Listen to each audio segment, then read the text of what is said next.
Delhi blast पर BJP leader CP Singh ने कहा, मैं कहूंगा स्लीपर सेल्स, एंटी नेशनल्स और जो लोग गज़वा-ए-हिंद का सपना देखते हैं उन्हें INDI अलायंस से पोषण मिलता है।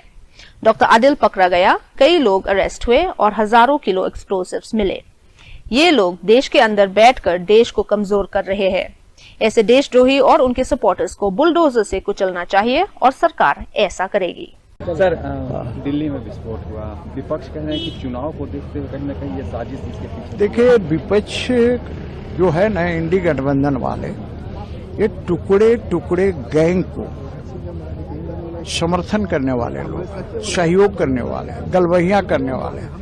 आज टुकड़े टुकड़े गैंग वाला कन्हैया कुमार जो कहता था अफजल हम शर्मिंदा हैं, तेरे कातिल जिंदा हैं, इंशाअल्लाह इंशाअल्लाह, वही कन्हैया आज कांग्रेस का प्रचार कर रहा है, कांग्रेस में है। तो मैं कहूंगा कि भारत में रहने वाले जो स्लीपर सेल है, राष्ट्रद्रोही, देशद्रोही, गज़वा-ए-हिंद का सपना देखने वाले लोग, वैसे लोगों का इन्हीं इंडी गठबंधन से खाद पानी मिलता है और यही लोग संरक्षण देते हैं। बाहर पाकिस्तान जो है पड़ोसी देश है, बदल तो सकता नहीं है और कभी नहीं बदलेगा।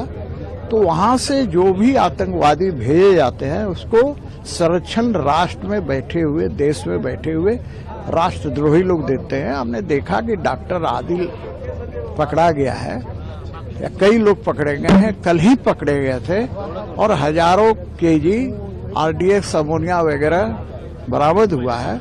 तो ये देश के अंदर बैठकर और देश को कमजोर करने का काम कर रहे हैं। ऐसे देशद्रोहियों को, देश के अंदर बैठे हुए ऐसे समर्थकों को, देश के अंदर बैठे हुए संरक्षण देने वाले को बुलडोजर से कुचलने की जरूरत है और सरकार कुचलेगी, कुचल भी रही है, लेकिन और थोड़ा तेजी लाने की जरूरत है ताकि ये स्लीपर सेल वाले को दिन में तारे नजर आने लगे। ये कई लोगों की यह दुखद है, अब तो कहीं कहे दुखद है, लेकिन मैं कहा ना कि ये देशद्रोही लोग इस तरह की घटनाओं को अंजाम दे रहे हैं और कांग्रेस से लेकर राजद हो या इंडी गठबंधन वाले सारे वैसे लोगों को समर्थन देने का काम कर रहे हैं।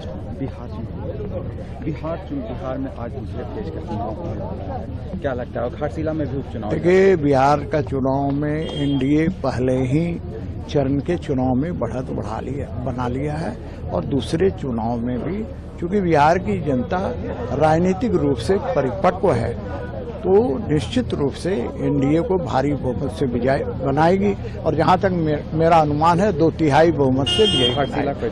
घाटशिला में भी भारतीय जनता पार्टी का उम्मीदवार बाबूलाल